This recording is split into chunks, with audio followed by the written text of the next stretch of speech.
Now, I've realized that SHA is no longer asking us to do means testing. I did one and I realized when I click on means testing, it told me that it's going to calculate automatically. And when I clicked proceed, it calculated by itself and it gave a contribution.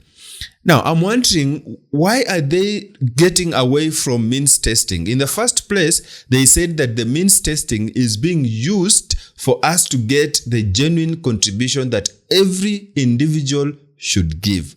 Now, they are auto-populating it. When you just click on means testing, it automatically gives you how much you need to pay. And this might be proving what I told you before, that SHA has collaborated with M-Pesa, and M-Pesa is submitting your M-Pesa statement for them to know how much you transact, and from that figure, they can now tell how much you should pay per month.